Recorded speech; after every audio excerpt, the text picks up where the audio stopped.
Señor, yo quiero ser como tú, porque Él quiere ser como yo. Yo quiero ser un buen ejemplo que sus ojitos puedan ver. Señor, ayúdame a enseñarle que pueda entender. Y yo quiero. Bien, miren lo que dice la Biblia latinoamericana en el Salmo 73.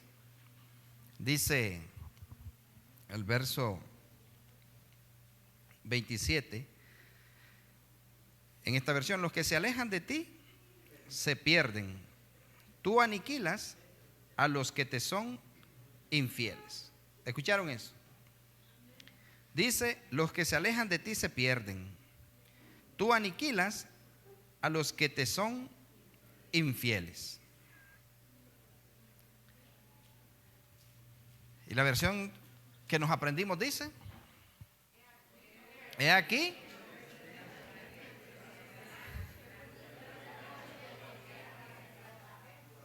Salta María, Madre. Los que se alejan de ti serán Pérez.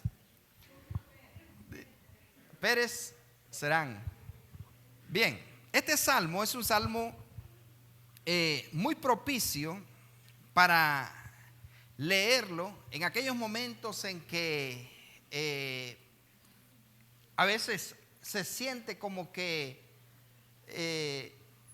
no llega la buena bola, ¿no? Como que no llega el buen tiro, como que no llega la presa para cazarla, como que ¿será que soy invisible, Señor? ¿Será que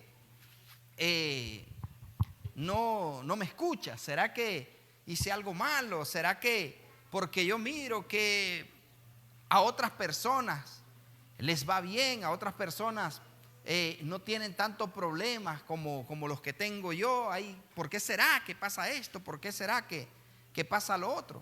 Es bueno leer este salmo. Este salmo nos aclara muchas dudas respecto a eso, pero estudiemos esta parte o analicemos esta parte que dice que he aquí que los que se alejan de ti perecerán.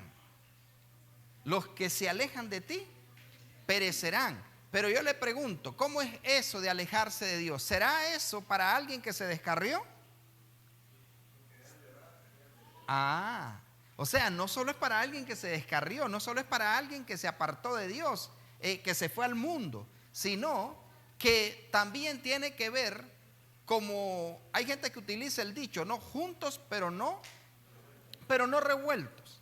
O sea, juntos pero no revueltos. Significa que están en el mismo lugar, están juntos, pero no están en el mismo propósito, no están en el mismo sentir. No hay esa comprensión, no hay esa comunión.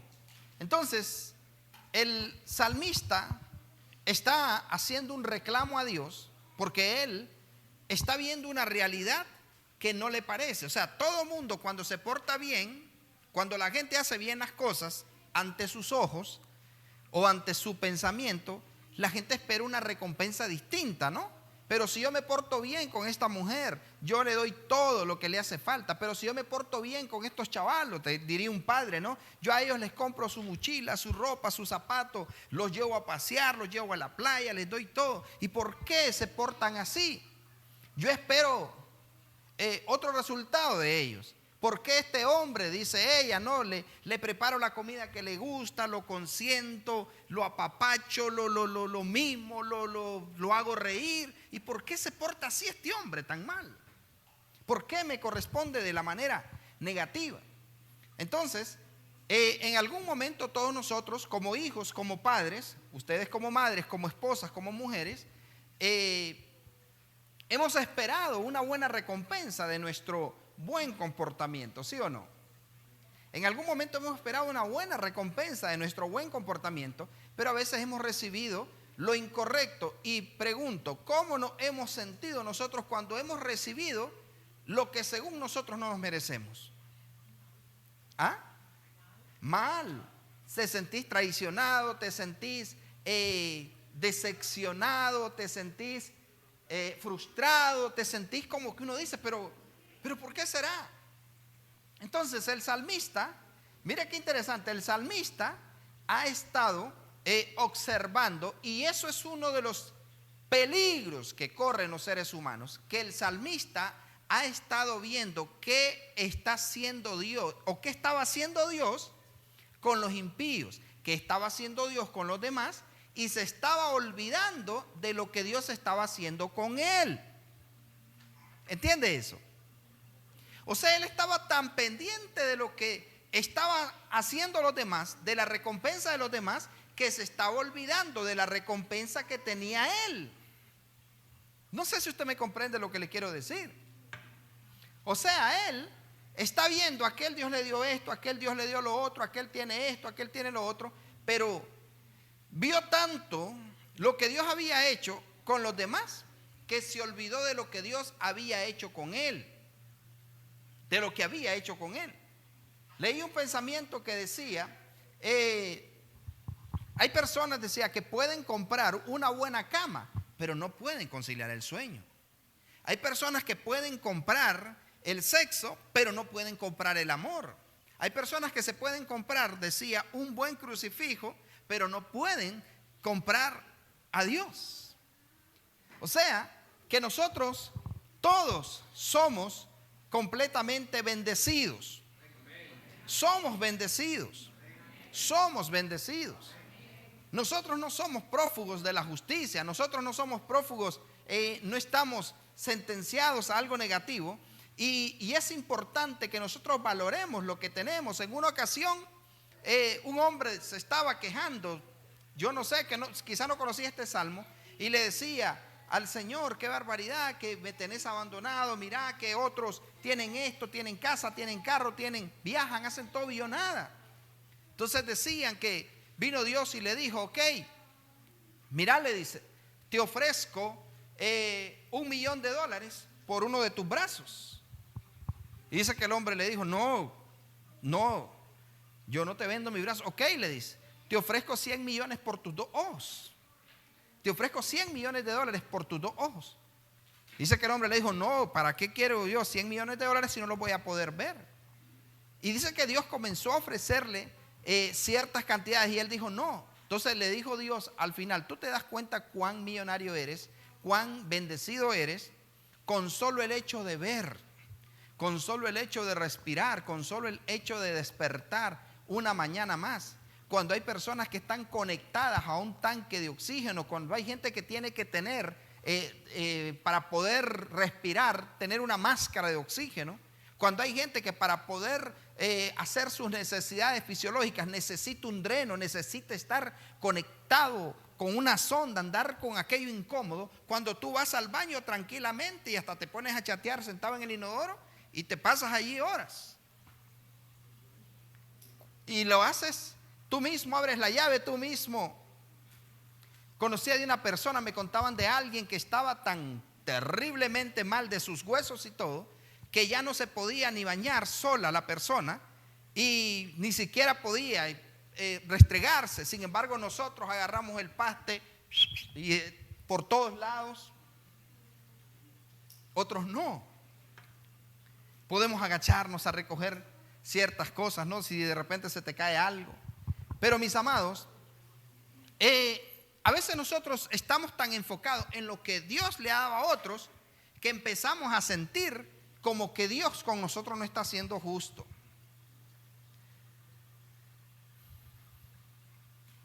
O sea, como que decimos, ¿pero por qué? ¿Usted sabe cuánta gente sufre persecuciones por el evangelio en otro país?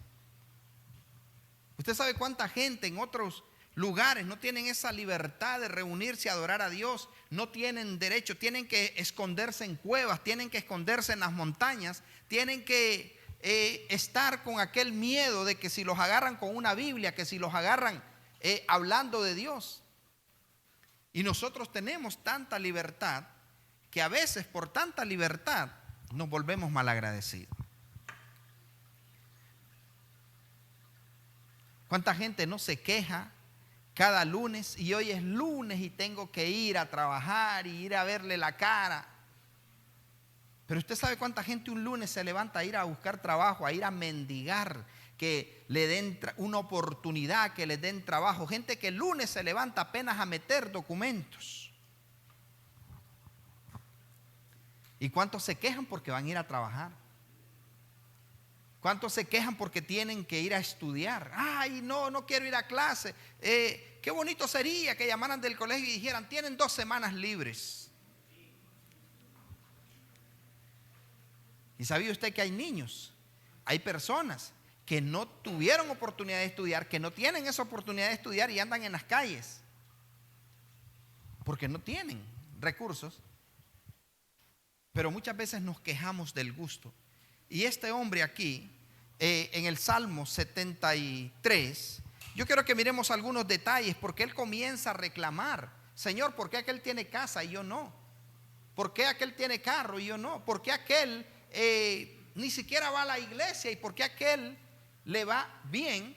Y ojo y oído, que tener casa, tener carro, tener riquezas, tener lo material, no representa verdaderamente que eso sea bendición, porque hay gente que aunque tenga todo eso, no son felices, no disfrutan la vida. Miraba ahí un video también de uno que salía en un cholonco, ahí en un caballo ahí todo de raza comelona. Y él salía montado en su caballo presumiendo, y él decía: no, digan lo que quieran, dice, pero este no es alquilado, es mío. Este es mío, decía, él no es alquilado. Hay gente que anda en un hípico adorando al príncipe de Persia, y muchos cristianos incluidos, abriendo la boca en los hípicos, y no se dan cuenta cuántos accidentes, cuánta muerte, cuántos sacrificios Satanás recibe ese día. Pero ese es otro tema que lo estudiamos en la escuela evangelística. Pero cuántos andan ahí presumiendo un buen caballo, pero es alquilado. Y ese hombre salía ahí presumiendo un cholonco, y él decía, me van a decir lo que sea, decía, por este lechero, pero es mío, no es alquilado. Entonces muchos de nosotros a veces no nos damos cuenta de cuán bueno es, porque tú puedes decir, no, incluso, no, pero yo todavía no tengo casa propia, yo estoy alquilando una casa. Pero por favor, ¿tienes mensual para pagar ese alquiler? No, pero es que yo no tengo carro propio todavía. Pero ¿te vas a pie? ¿Caminas a pie?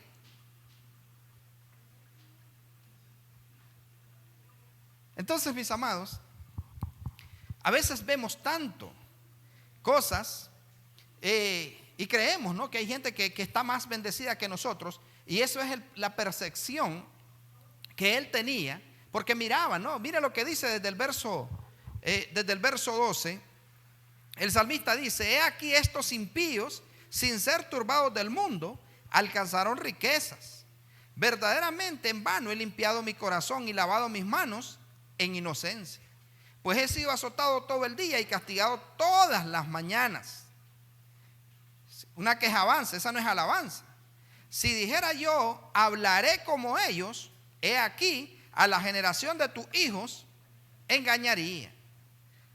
Cuando pensé para saber esto, fue duro trabajo para mí, hasta que entrando en el santuario de Dios, comprendí el fin de ellos. ¿Qué comprendió? Comprendí el fin de ellos. Ciertamente los has puesto en deslizaderos, en asolamiento los harás caer. Como han sido azotados de repente, perecieron, se consumieron de terrores, como sueño del que despierta. Así, Señor, cuando despertares, menospreciarás su apariencia. Se llenó de amargura mi alma, y en mi corazón sentía punzadas. ¿Qué dice el 22? Dice él: tan torpe era yo. Mira lo que dice aquí el verso 22. Dice el verso 22 en esta Biblia: era estupidez, no cordura, y no comprendía más que las bestias. Era estupidez, no cordura, y no comprendía más que las bestias. O sea, él dice aquí, ¿no? Tan torpe era yo. En esta dice, era una estupidez. Tan torpe era yo que no entendía. Era como una bestia delante de ti. Pero me gusta lo del 23. Porque hay gente que, ¿sabe por qué? Hay gente que ya no se está congregando. ¿Sabe por qué hay gente que ya no está haciendo la voluntad de Dios? ¿Sabe por qué hay gente que ya no está leyendo su Biblia? ¿Sabe por qué hay gente que ya no quiere ayunar? ¿Sabe por qué hay gente que ya no quiere predicar? ¿Sabe usted por qué hay gente que ya no quiere servir? ¿Sabe usted por qué hay gente que ya no quiere cantar, ya no quiere adorar, ya no quiere hacer nada para Dios? ¿Sabe por qué?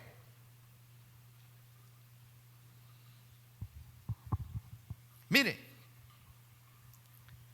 este hombre dice, aún en medio de todo eso, esa es la actitud correcta que se debe de tomar. Dice él, aún con todo y eso, ¿qué dice el 23? Yo siempre estuve contigo, me tomaste de la mano derecha. O sea, que aunque yo me sienta como me sienta, no tengo licencia para dejar de orar. No tengo licencia para dejar de adorar. Hay gente, mis amados, que su condición de adoración es según cómo le vaya. Ando plata en la cartera, me fue bien en el trabajo, me fue bien en la casa. Aleluya, gloria a Dios. Los ídolos no tienen poder. Los ídolos no tienen poder. Pero si Dios de repente te toca la cartera, si Dios de repente te toca la salud. Yo conozco gente que incluso a veces Dios ha permitido que reciba algo en la salud. ¿Sabe para qué? Para que valore. Están tan saludables que se olvidan de dar gracias por esa salud.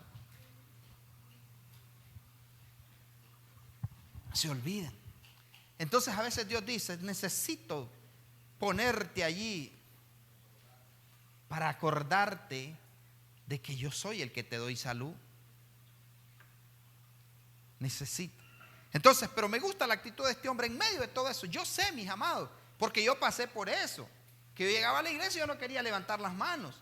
Porque yo decía, no, el pastor no me va a ayudar en este asunto, esta situación que estoy pasando. Pero me gustó. ¿Y sabe por qué yo sigo en pie? Porque en medio de todo eso yo decía, no quiero adorar, pero voy a adorar. No quiero ayunar, pero voy a ayunar. No quiero ofrendar, pero voy a ofrendar. No quiero diezmar porque el pastor fue grosero conmigo, pero voy a diezmar. No quiero congregarme porque no me saludaron, pero me voy a congregar. Con todo, yo siempre estuve contigo. Cuando te toque a ti pasar el examen, o si es que estás pasando el examen, ¿así lo vas a hacer? Hoy no voy a ir a la iglesia. Y buscar cualquier excusa. Es que no hay agua para bañarme. Es que no puedo. Es que no tengo ropa que ponerme. La vieja confiable, ¿no? No tengo que ponerme. Ah, pero si te llegan a invitar aquello que te gusta, te bajas la ropa sucia y sacas algo ahí que esté medio limpio. Se te ve el cansancio. Voy a decir, se nos ve el cansancio. Se nos ve el malestar. Se nos va la incomodidad. Pero cuando se trata de Dios,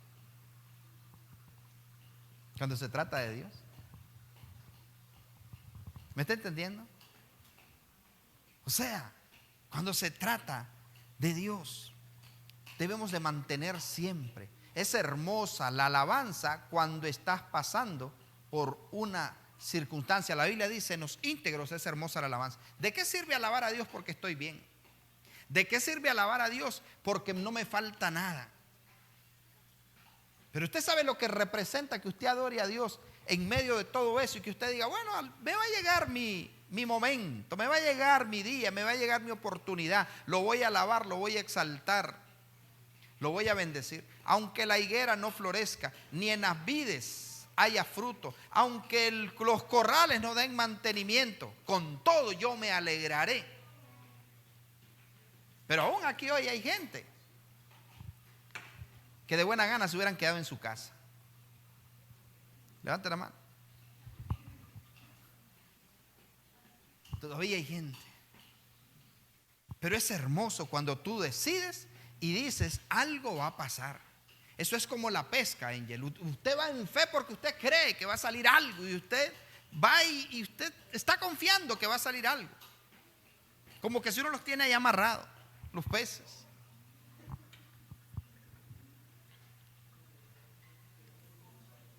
Pero mantente en pie, aún en medio de cualquier circunstancia. Mantente en pie. ¿Sabes por qué? Porque al final, escucha esto, al final Dios no te necesita a ti, Dios no me necesita a mí. Yo necesito a Dios, tú necesitas a Dios. Tú sin Dios eres nada, y Dios sin ti sigue siendo Dios. Suena feo, suena feo. ¿Qué pasaría en Ministerio de Fuego si yo dejo de pastorear? ¿Qué va a pasar de este ministerio? Por favor. Va a pasar lo que ya Dios destinó para esta casa. O sea, yo no soy imprescindible. ¿Y sabe usted cuánta gente a veces dice, es que, ahora que yo no estoy allí, por favor, ahora que yo no pastoreo esa iglesia? Eso también es ser torpe. Pensar que si yo no estoy, si yo no lo hago. Yo tengo que adorar a Dios en medio de cualquier circunstancia, porque al final vea lo que dice, porque aquí tú destruirás a todo aquel que de ti se aparta. Los que se alejan de ti perecerán. Y yo fui oído que alejarse no es solo descarriarse, alejarse es que ya no está orando como oraba antes. ¿Cuándo fue la última vez que tú derramaste tu alma delante de Dios? No porque te pusieron una canción triste, no porque te pusieron allí la canción de la llaga podrida, sino porque tú de verdad lloraste y derramaste tu alma delante de Dios porque estás agradecido. ¿Cuándo fue la última vez que tú decidiste hacer una vigilia para Dios? ¿Cuándo fue la última vez que tú decidiste postrarte y adorar a Dios? ¿Cuándo fue la última vez que te postraste? ¿Cuándo fue la última vez que tú doblaste tus rodillas y te olvidaste del tiempo? ¿Cuándo fue la última vez que no leíste porque no te pusieran allí una cruz, un alacrán? Que te entregaste. Que te entregaste. ¿Cuándo fue la última vez que tú realmente agradeciste y suspiraste y le dijiste, Señor, gracias por este trabajo, gracias por esta casa, gracias, Padre Celestial, por esto que tengo, gracias? ¿Cuándo fue la última vez? Iglesia, ¿sabe usted que hay gente que incluso ya se olvidó de qué es la presencia del Espíritu Santo? Porque estamos esperando muchas veces que venga alguien y nos bañe de aceite y nos ponga la mano y que nos sacuda y que nos aviente por allá. No. Nosotros mismos podemos decirle, Espíritu Santo, cerrar esa puerta del cuarto y decirle, Espíritu Santo, soy tuya, Espíritu Santo, soy tuyo, haz lo que quieras de mí. Aquí estoy, sopla, Espíritu Santo. Y sentir aquello rico, su presencia. Saben, muchas veces el 97% de las veces que yo doblo mis rodillas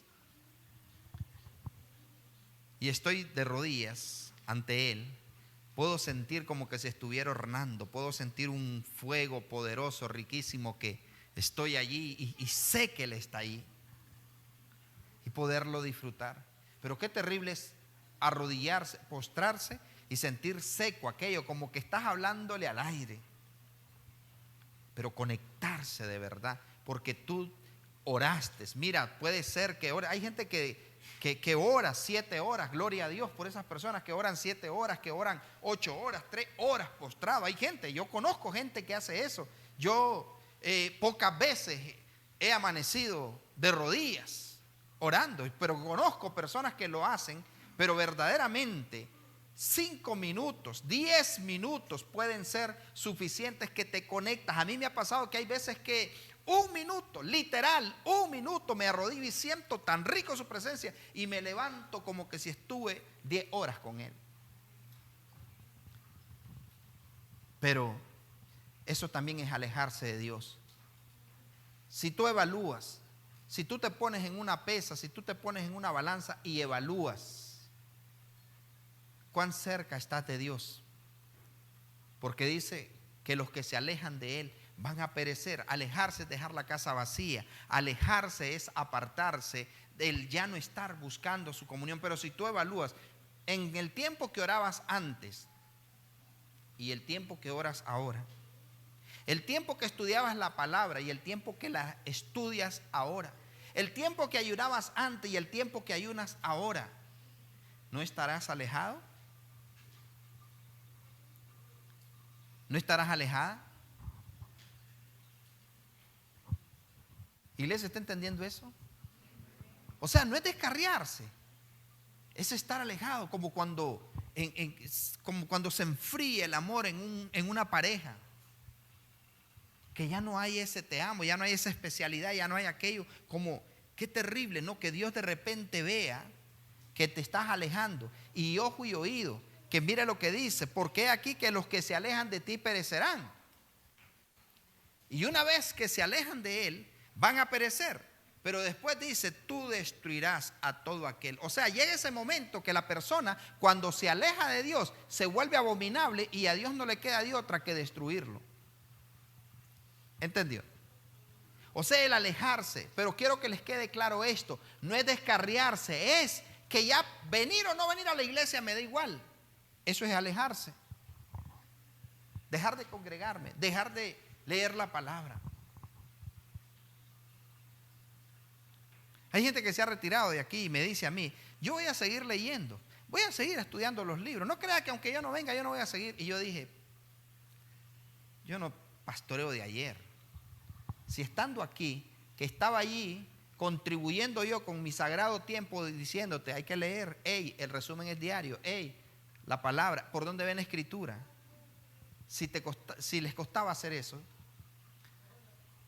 peor. Nadie puede irle bien lejos de Dios, porque no es Ángel Gabriel el que dice esto, es Dios que dice que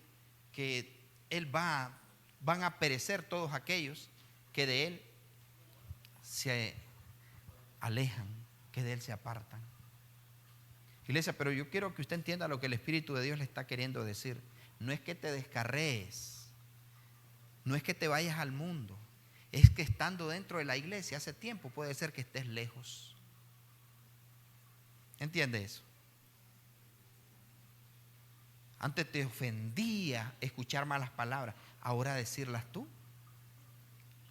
Antes te ofendía escuchar un mal comentario o alguna vulgaridad o algo, ahora no.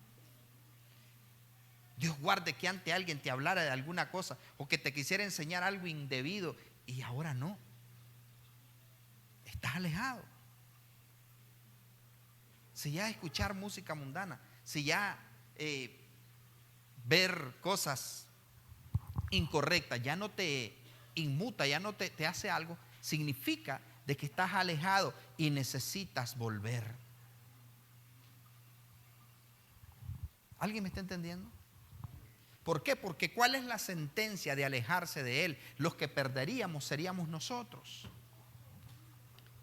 Entonces necesitamos volver a su presencia. Mire, hubo un tiempo, yo nací leyendo, yo nací orando, yo nací ayunando, yo nací en el Evangelio, nací haciendo todo lo que a mí me gusta servir, me gusta sembrar, me gusta darme más de lo que soy y de lo que tengo. Pero hubo un tiempo, ya estando al frente de ustedes, hubo un tiempo hace unos ¿cuántos años? Hace unos 5 años quizás atrás. Hubo un tiempo que yo me había quedado solo leyendo la Biblia y orando, ayunando, y había dejado de leer libros. Y me sentía como bien. Pero hubo un tiempo donde yo me puse a pensar y yo dije, ¿qué me llevó a mí al manto apostólico? ¿Qué me llevó a mí al manto profético? ¿Qué me llevó a mí a ser un hombre de guerra? ¿Qué me llevó a mí a ser un hombre que no necesito media hora para echar fuera un demonio? ¿Qué me llevó a mí a eso?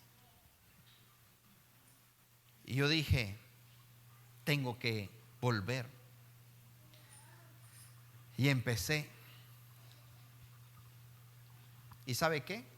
Eso a mí me llevó a ver el cumplimiento de lo que dice el Salmo 119. No recuerdo el verso, pero me lo sé muy bien, donde él dice, el salmista, me identifico, me has hecho más sabio que mis enemigos. Más que los viejos he entendido, porque he guardado tus mandamientos. Y viejo no solo se refiere a edad. Me has hecho más sabio que mis enemigos, porque he guardado tus mandamientos. Porque yo miro, ¿sabe qué? Hoy pasó algo. Hoy vine aquí a ver cómo iba este asunto ahí. Está el Salmo 119, 98. Me has hecho más sabio que mis enemigos con tus mandamientos, porque siempre están conmigo. Más que los viejos, dice, más que todos mis enseñadores he entendido, porque tus testimonios son mis meditación. Hay otra versión que así dice, más que. Pero hoy vine aquí a ver cómo va el asunto. Mando a Isaac a comprarle una gaseosa a los muchachos, que vaya y les compre algo para que se refresquen. Pero de repente aparece el hermano que está al frente de la construcción, y los miro que se están riendo allá afuera del portón. Viene y me dice, hermano, dice él, mire, es verdad, dice, que aquí no pueden entrar, que aquí no puede entrar la Coca-Cola. Y se pone a reír él. Pero ellos ya están con su bolsa de gaseosa cada quien. Y yo les había mandado a traer una fresca. El asunto es que están ellos y se supone que ellos se congregan en una iglesia, que son cristianos. Y la cosa es que viene él y me dice, hermano, ¿por qué? Y empiezo yo a decirle, así a grosso modo, porque al final, si los mismos de aquí son coca-coleros y pasteleros, peor alguien que en un ratito lo voy a. Y el asunto es que vengo yo y le empiezo a explicar y le digo, bueno, la Biblia dice, no podéis participar de la copa del Señor y de la copa de los demonios. No podéis beber, no podéis participar de la mesa del Señor y de la mesa de los demonios. No podéis participar de la copa del Señor. Y le empiezo a explicar lo que médicamente, lo dañino que es ese asunto, todo lo que hace, para qué la ocupan, pero también espiritualmente la simbología satánica que tiene la Coca-Cola, el racismo que tiene, cómo promueven la pornografía, cómo promueven muchos de los símbolos de la Coca-Cola. Allí empiezo a explicarle así que cómo promueven el satanismo, la brujería, la pornografía, cómo promueven la pedofilia y una serie de cosas. Pero comienzo así a explicarle, y viene él y ahí nomás le hace y tira porque aparte de eso le digo, el secreto de la receta es sangre, literalmente sangre humana. Y empiezo a mostrarle algunas cosas, a decirle, mire, en México, por ejemplo, le digo, han agarrado varias veces, en una de las ocasiones agarraron a un camión, algunos camiones ahí, leo, con varios cadáveres, eran camiones de la Coca-Cola, los dejaron botados los camiones, y comienza a explicarle que hay gente que literalmente le ha salido. Y dice él, a un amigo mío, dice, le salió una vez un preservativo, dice, en una de las. Porque aparte de eso, olvídese de que van que las botellas las van a, ¿cómo es que le llaman? A esterilizar. No es cierto. Pero el punto es que no hay ninguna vitamina médicamente, y por la salud eso es basura. Por eso vemos tantos niños diabéticos, por eso vemos a tanta gente con hemorroides, con gastritis, vemos a tanta gente con osteoporosis, vemos a tanta gente con problemas de circulación, vemos a tanta gente con tantos problemas. Pero el asunto es que yo le explico, y viene él y lo tira y viene y dice, hermano, hasta hoy, dice él, yo bebo Coca-Cola, hasta hoy. El otro muchacho dice, ¿Y por qué es que es mala? Por esto y esto y esto.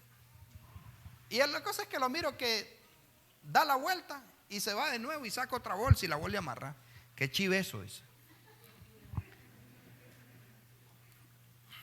Y yo le voy a decir una cosa. Yo no sé si es cierto que el hermano es la última vez. Después vine a la 1, venimos a dejar las flores. Por eso miran el aseo que hoy sí está. Después venimos a dejar las flores como a las 12. Los muchachos han haber creído que veníamos a supervisar. No, nosotros fuimos a traer a los chicos a clase y después nos venimos directo a dejar las flores. Entonces nos tuvimos un rato aquí, vino Licey, estuvimos viendo. Pero aparece él y eso fue antes de las 12. Y viene él y dice, hermano, ando con un dolor en el estómago. Y dice, después que me dijo eso, me dice, no ando tranquilo. Pero el punto es este. Los muchachos se congregan en una iglesia. Los dos son de diferentes iglesias. Y porque ellos nunca han escuchado eso. Yo les hablaba de que el apóstol Morris Cerulo en una ocasión fue a una etnia a predicarles. Y le decía, ¿sabe que el apóstol Morris les preguntó a esta gente de la tribu, en ese lugar él les preguntó, ¿ustedes han oído hablar de la Coca-Cola? Y los de la etnia, la gente de la tribu le dijeron, claro que sí, le dice, es un refresco. Y le dice el apóstol Morris Cerulo, ¿y de Jesucristo ustedes han oído hablar? Y dice que ellos le dijeron, es otro refresco. A él dice que se le quebró el alma y se puso a llorar porque él dice, ¿cómo es posible que esta tribu sepa que existe la Coca-Cola, pero no saben que existe Jesús? Aparte de eso, no todo el financiamiento que hace esta empresa al lesbianismo y al homosexualismo y a la pedofilia, a todas esas comunidades raras. Pero el punto es, ¿cómo yo sé por qué yo no puedo celebrar paganismo? ¿Cómo yo sé por qué verdaderamente nosotros no podemos celebrar Navidad, Halloween? ¿Por qué nosotros no celebramos cumpleaños? ¿Por qué nosotros no participamos de cosas? Porque me ha pasado como a Jabes. ¿Sabe qué pasó con Jabes? Jabes dice, fue más ilustre que todos sus hermanos. Todos eran hijos del mismo padre, tenían derecho a la misma herencia, pero dice que Jabes fue más ilustre. Jabes se volvió a Dios, decidió servir a Dios y él le dijo, si tú me bendijeras y ensancharas mi territorio y me libraras del mal para que no me dañe. Y dice la escritura que como él decidió volverse verdaderamente a Dios, Dios le otorgó y le cambió de dolor. El nombre de Jabes significa dolor. Pero ¿por qué le digo todo esto? Cuando yo decidí volver a leer, cada vez que leo aprendo algo. ¿Cuántos de ustedes ya leyeron El regreso de los dioses? ¿Qué aprendieron? ¿Cuánta cosa, no? Y uno lo lee y uno dice, esto es lo que pasa en tal lugar, esto es lo que está pasando aquí, esto es lo que está pasando allá. Babilonia, misterio religioso. Cuando leemos, cuando nos sumergimos en eso. Entonces yo estaba alejado. O sea, yo leía la Biblia y ayunaba, yo oraba, pero no estaba leyendo. Entonces yo dije, voy a volver a esto.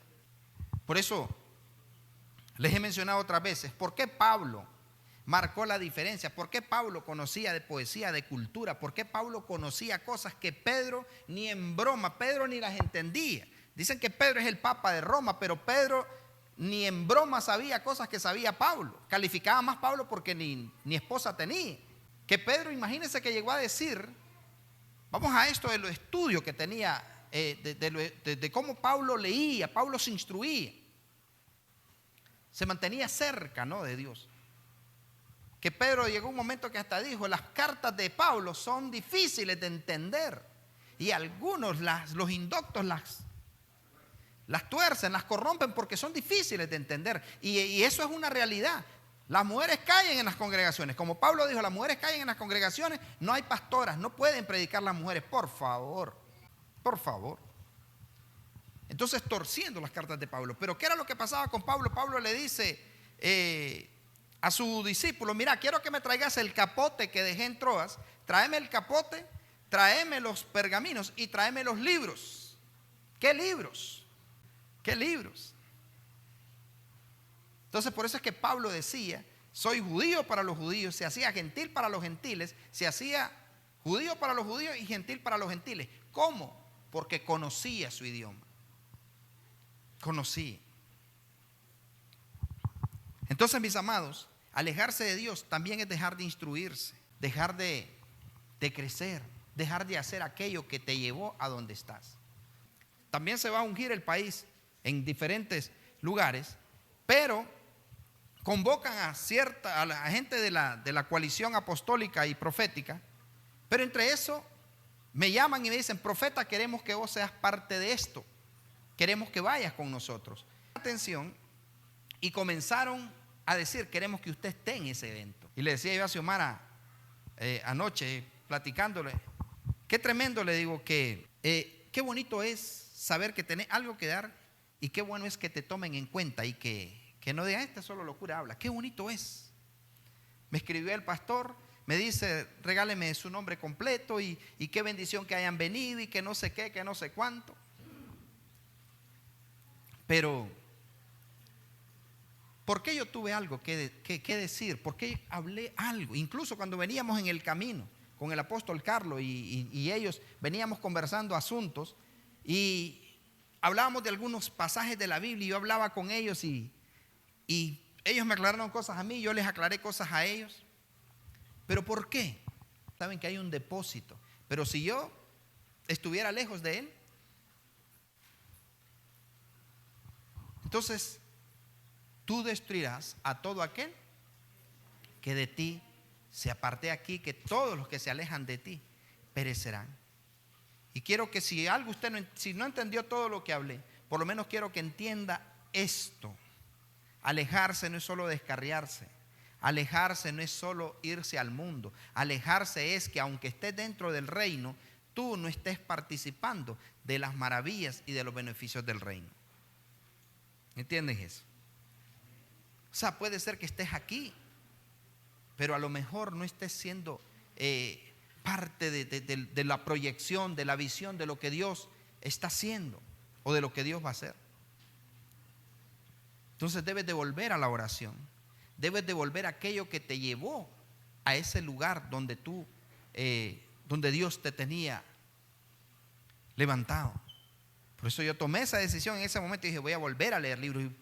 Usted puede llegar a mi casa y va a ver que tengo mi biblioteca y sigo buscando libros, sigo documentándome. A veces yo digo: ¿será que la gente tenga el mismo sentir mío? Y ahí mando de vez en cuando algunos libros al grupo. ¿Los habrán impreso? ¿Los estarán leyendo?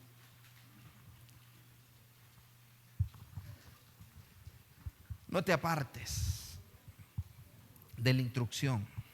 No te apartes. No te apartes de la instrucción. No te apartes del propósito. No te apartes del crecimiento. Mientras otros no quieran hacerlo, hazlo tú. Mientras otros no quieran leer, lee tú. Mientras otros no quieran ayunar, ayuna tú. Mientras otros no quieran adorar, adora tú.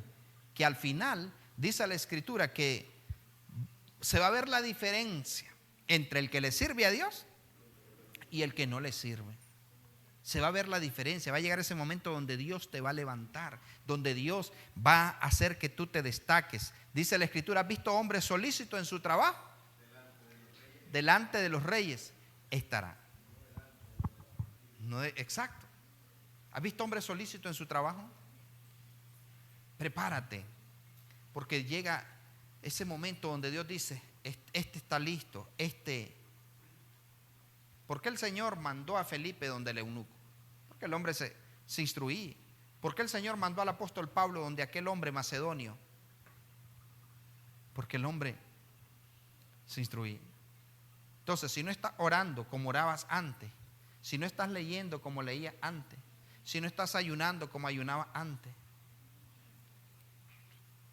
si no estás adorando como adorabas antes, si no estás derramando tu alma como la derramabas antes, significa que te has alejado. Entonces, vuélvete a Él. Dice la Escritura del profeta Malaquías: volveos a mí y yo me volveré a vosotros. Dice Jehová de los ejércitos: volveos a mí y yo me volveré a vosotros. No pierdas ese espíritu que te llevó a Él. O sea, no pierdas esa gracia que te hizo que que Dios te viera y te acercaras a Él. Amén. ¿Entendemos eso? Así que empieza hoy de nuevo. Empieza hoy de nuevo. Si habías dejado de querer aprender, si habías dejado de querer, no dejes a medio palo el asunto. Sigue instruyéndote, sigue preparándote, sigue buscando el rostro. Recuerda lo que pasó con el rey. Golpea la tierra. Golpeó 3 veces y dejó de golpear. Y le dijo, si al menos hubiera golpeado 5 o 6 veces, habría destruido para siempre a los sirios. Pero como solo golpeaste 3 veces, síguelo haciendo. Síguelo haciendo. Síguelo haciendo. Busca más de Él. En el nombre de Jesús. Me acuesto en su cama y un beso le doy, apagando las luces hago una oración.